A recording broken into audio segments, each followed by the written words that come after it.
Magandang araw mga moms, it's another day, another mini vlog na naman tayo and samahan niyo kami sa aming pagpamista doon sa Aloginsan. Ang aga nga naming nagising yan mga moms and 5:45 pa lang ay nakaalis na kami papuntang Aloginsan. O dito na sila nag-breakfast sa sasakyan para hindi masyadong mainit sa biyahe mga moms. So ang pupuntahan pala namin ay yung mga in-laws ng sister-in-law ko. O, nagets niyo yun. So kamo na isabot ana mga moms.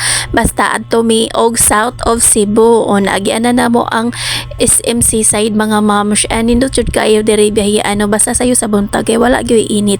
And ang amo adeng gisakyan mga moms isakyanan ni sa in-law sa akong sister-in-law. So naa nami dapit sa may San Fernando ana mga moms unya kani si Glenji gikabuhi ina kay dito maguni siya ni sakay sa front seat tapad sa iyang daddy. So si Mr. mo nag-drive ana mga moms and ito na nga natutulog na yung mga bata dito sa likod and malapit na kaming makarating yan mga moms and voila naabot na jud mi in town. So nice kay diri ilang lugar mga moms no kay very green kayo ang palibot. Very relaxing pag yun kaayo kay medyo cold pa ang hangin unya na pag yung mga yamog-yamog sa sagbot o padong mi sa balay ana sa sister I mean in-law sa akong sister-in-law. Pag abot na mo mga moms gisugat tayo mi salamian kaayo nila nga handa o diba sila na talaga ang sayo kay nakaluto. Das para sa breakfast man dai ko no ni mga moms unya kay medyo busog pa man mi kinangaon magkumidaan sa balay unya ang mga bata nangaon sa sasakyanan pero nangaon lang gihapon mi ana mga moms kay kisa may makabalibad ana lami na kahilang mapagaon diri unya maikog punta kay na ana din sa tubangan gisukaran nata. So mo na mga moms pag humana mo kaon naglakaw-lakaw lang usa mi diri ni Mr. no para mahilis ang among gikaon. So si Mr. di ay mga moms ni kuyog sa dailan ni Glenn nagkuha sa baboy para lechonon unyang hapon. Namalit sa sila og beer para sad sa ilang tagay-tagay unya well naglechon o diba sila na talaga. So kami sa diri sa balay mga moms nag TikTok pod mi para di mi laayon.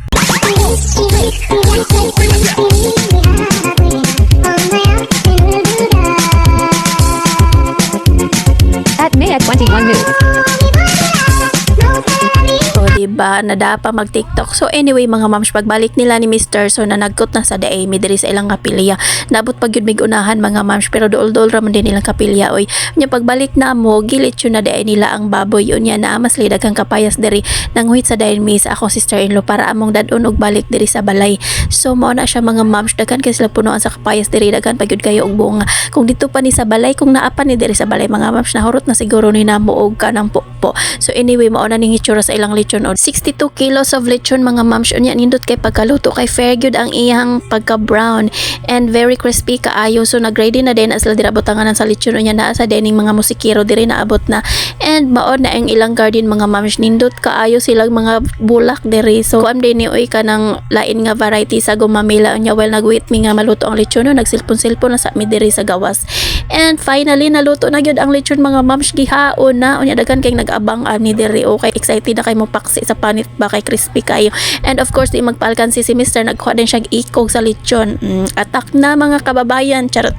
So yaw nangaon na dahil mi sa among dinner ana mga moms unya pagkagabi nag video kira sa daay mi diri while sila si Mr. nagtagay-tagay gamay pang katulog. Fast forward kinabukasan mga moms umuwi na talaga kami agad-agad o 5 o'clock in the morning na siya unya nangaon sa daay sila diri og taho kay gipanggutom na.